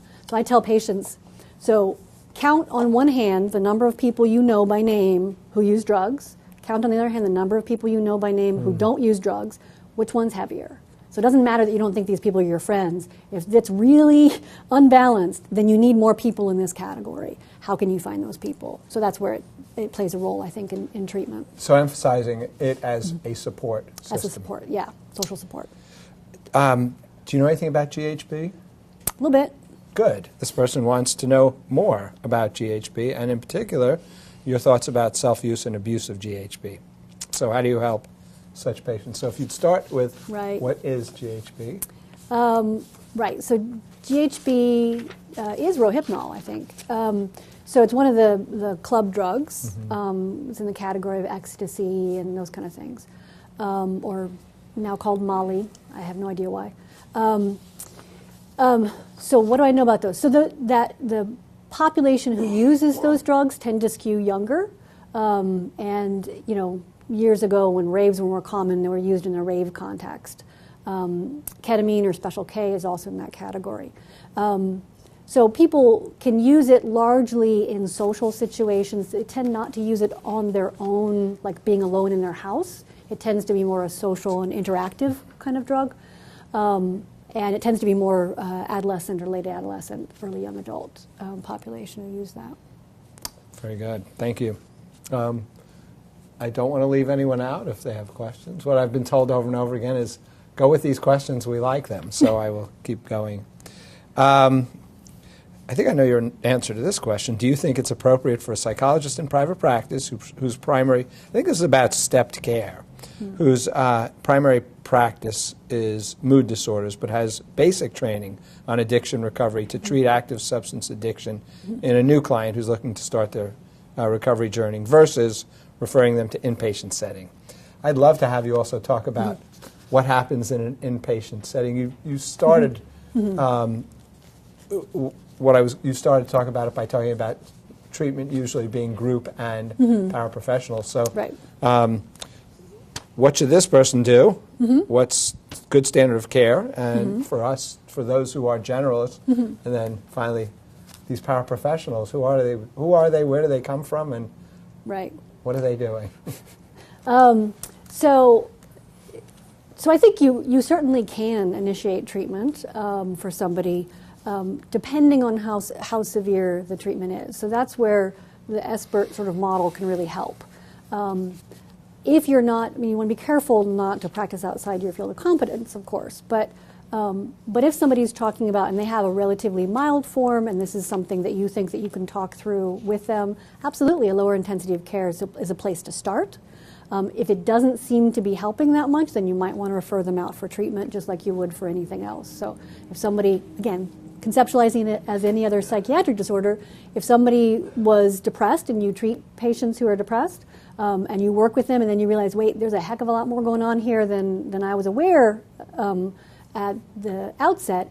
Okay, now we might need to engage in extra group therapy. They might need a referral. They might need to be hospitalized for a period of time. You just work through that, I think, as you do. Referring somebody for inpatient treatment. So remember, the point of inpatient treatment is really to get them away from the drug for a short period of time. So it's really most helpful for people who cannot, in their day-to-day life, get a day or 2 or 3 away. Or their ambivalence is so high that they're having a hard time making that decision once they walk out of your office. So what happens in inpatient treatment, again, it varies widely. So very often the people in the room can have, as I said, as little as a high school diploma. Sometimes some programs want their staff to be in recovery themselves. Some programs are less interested in that. I find that those that want people to be in recovery tend to be a little less professional. Not that they're not professional, people can't be in recovery and professional, but the focus on that can be a little troublesome. So in our clinic, we don't screen for that in staffing. Somebody is in recovery, that's great, but they need to have the training and be able to talk to us about what they need to do. And they need to be thoughtful about the fact that they're working with patients who have substance use disorders, because that can be a trigger. So it depends, and you can ask. If you want to refer somebody to inpatient treatment, ask to talk to the inpatient providers. Find out what they do. Find out what those groups are, who runs the groups. Very often it's the low men on the totem pole who are running the groups, and so they may not be very evidence-based care. But not everywhere. Some rehabs, for example, really focus on the fact that they provide the highest quality care, that they have doctoral level professionals providing a lot of the direct face-to-face care, but you'd have to find out.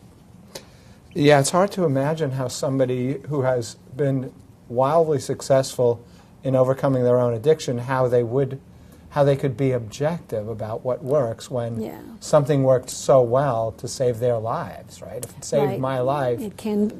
Why would I learn an empirically supported treatment when I've had this the is the way to go, and that's the problem that you can sometimes run into. Although again, I've had people who are in recovery who work for me, who went through training and who want to provide evidence-based care. So I don't want to exclude anybody in that, but you need to have sort of a buy-in for providing the best care possible to this patient, and they're not you, so.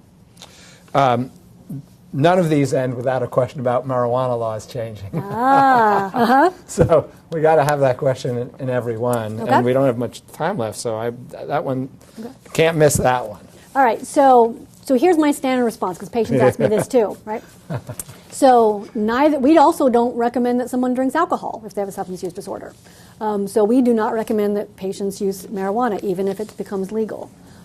It's currently legal in Maryland, although it's not widely available as medical.